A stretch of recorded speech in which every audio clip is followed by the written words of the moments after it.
Mister ladies நேயர்களுக்கு வணக்கம்.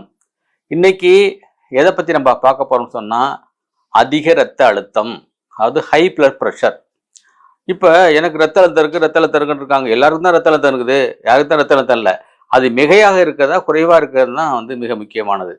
இதில் இதை நம்ம நார்மல் நார்மல் ரத்த அழுத்தம் அப்படின்னு சொன்னால் 120 mmHg 80 mmHgன்னு சொல்கிறோம். இது பாதரச அளவீடுகளில் 120 mm இருக்கணும், அதாவது உயர் ரத்த அழுத்தம். குறைந்த அழுத்தம் பாதரச அளவீடுகளில் 80 இருக்கணும். இதுதான் இயல்பு நிலை. இப்போ இந்த ரத்த அழுத்தம் மாறுனுச்சுன்னு சொன்னால் அதுக்கு மேலே போனுச்சுனாக்க நீங்கள் அதிக ரத்த அழுத்தம் உள்ள நோயாளி என்று உங்களுக்கு முத்திரை குத்தப்படுவீர்கள். இதில் என்ன நீங்கள் தெரிஞ்சுக்கணும்னு சொன்னால், இந்த 120 mmHg இருக்கு இல்லையா, அது இந்த நம்முடைய இதயம் சுருங்குவதனால் ஏற்படுகின்ற ரத்த அழுத்தம். இது சிஸ்டோலிக் ப்ரெஷர்னு அர்த்தம். இப்போ நீங்கள் பம்ப் பண்ணோடனே ரத்தம் நிறைய அவுட்புட் வெளில போகும். வெளில போயில என்ன ஆகும், ரத்த குழாய்களில் அதிகமாக உணரப்படும். அதான் நம்ம சிஸ்டோலிக் ப்ரெஷர்னு சொன்னால் 120 mmHg இருக்குன்னு சொல்கிறோம். அடுத்து பார்த்தீங்கன்னு சொன்னால் இன்னொன்று பார்த்தீங்கன்னா, இதயம் கொஞ்சம் ஓய்வெடுக்கும், சுருங்கும். அந்த நேரத்தில் ரத்தம் அழுத்தம் குறைவாக இருக்கும். அது 80 mmHg இருக்கணும்னு நம்ம சொல்கிறோம். ஸோ இதுக்கு மேலே கூட போச்சுன்னு சொன்னால் இதை இரத்த அழுத்தம் நோயாளிகள் என்று சொல்கிறோம். இதில் ஒரு தவறான கான்செப்ட் இருக்குது. என்ன கான்செப்ட் இருக்குன்னா, இந்த இரத்த அழுத்தம் 120 mm தான் கடைசி வரைக்கும் இருக்கணும்னு சொல்கிறது மிக தவறான விஷயம்.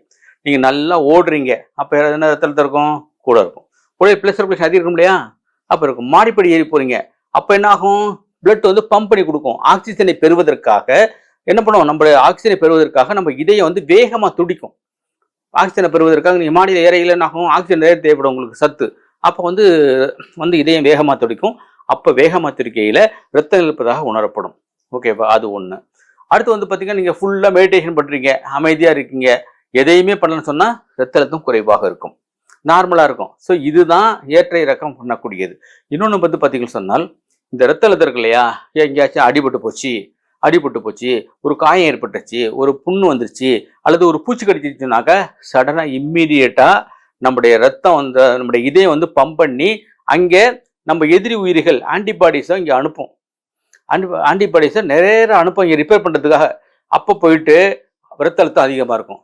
அந்த சமயத்தில் நீங்கள் பிபியை குறைக்க மாத்திரையை சாப்பிட்டீங்கன்னா நீங்கள் வாழ்நாள் வரை நீங்கள் ஹை பிளட் ப்ரெஷர் பேஷண்டாக மாறிடுவீங்க. அதுக்கு என்ன பண்ணணும்னா, உங்கள் உடம்புக்கு கொஞ்சம் என்ன கொடுங்க, டைம் கொடுங்க, அதான் மாறிக்கணும்.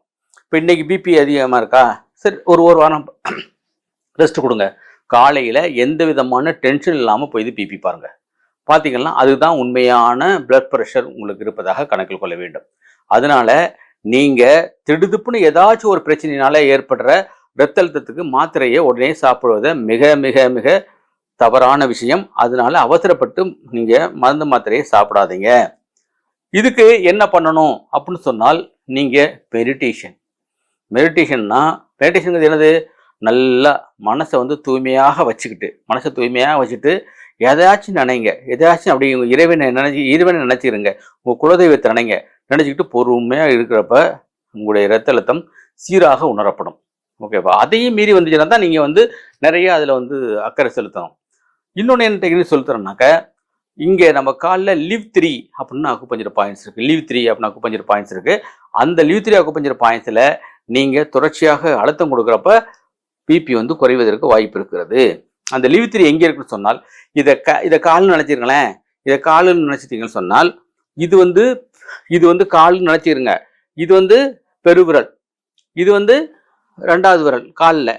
அப்போ அந்த இணைப்பு தசையிலேருந்து மேலே இந்த இடத்துல ஃபுல்லாக நீங்கள் அழுத்தம் கொடுத்தீங்கன்னு சொன்னால், அழுத்தம் கொடுத்துக்கிட்டே இருக்கணும் காலில். இது கையை காட்டுறேன், இந்த இடத்துல ஃபுல்லாக அழுத்தம் கொடுத்தீங்கன்னு சொன்னால், இந்த இணைப்பு தசையிலேருந்து ஒரு கட்டை விரல் மேலே வச்சுருங்களேன், வச்சுட்டு ஃபுல்லாக நீங்கள் அழுத்தம் கொடுத்தீங்கன்னு சொன்னால் உங்களுக்கு பிபி கொஞ்சம் கொஞ்சமாக குறையும், இயல்நிலைக்கு வரும். அதை பண்ணி பாருங்க. உங்களுக்கு தூக்கம் இல்லை அப்படின்னா பிபி ரைஸ் ஆகும். தூக்கம் இல்லைன்னு சொன்னால், அப்போ தூக்கம் வருவதற்கான உத்திகளை செய்ய வேண்டும். தூக்கம் வர்றதுக்கு என்ன பண்ண தெரியுமா, இந்த சுண்டி வர இருக்குல்ல, 1 2 3 4 5 6 7 8 108 தடவை எழுதுங்க, தூக்கத்தானா வந்துடும். 172 அடுத்து வந்து இந்த காது கீழ்மட்டம் இருக்கு இல்லையா, அதுக்கு பின்னோக்கி 108 தடவை அப்படி தடவுங்க. அப்போ வந்து நல்லா தூக்கம் நல்லா வரும். தூங்குனீங்கனாலே உங்களுக்கு பிபி குறைஞ்சி போயிடும். அது ஒன்று பண்ணி பாருங்க. அடுத்து வந்து எதுக்கு எடுத்தாலும் டென்ஷன் ஆகக்கூடாது. நீங்க டென்ஷன் பண்ற பிபி இருக்குது, ஓகேவா? இப்ப ஒரு முறை என்னுடைய கண்ணாடி இருக்குல்ல, கண் கண்ணாடி, அந்த கண்ணாடியை வந்து சேர்ல வச்சுட்டேன். சேர்ல வந்து வச்ச உடனே என்னுடைய பொண்ணு டாக்டர் கண்மணி கோகிலா, அப்போ குழந்தை அது, டாக்டர் கண்மணி கோகிலா, பிஹெச்எம்எஸ் கோமி டாக்டர். இப்போ அவங்க என்ன பண்ணாங்க, ஓடி போய்த்து அதில் உட்காந்துட்டாங்க. உட்காந்தோடனே கண்ணாடி உடஞ்சி போச்சு. இப்போ கண்ணாடி உடஞ்சி போனால் சாதாரண அப்போ என்ன பண்ணுவாங்க, அடிப்பாங்க. அடித்து பார்த்து உட்காரக்கூடாதா, அப்படி தானே அடிப்பாங்க.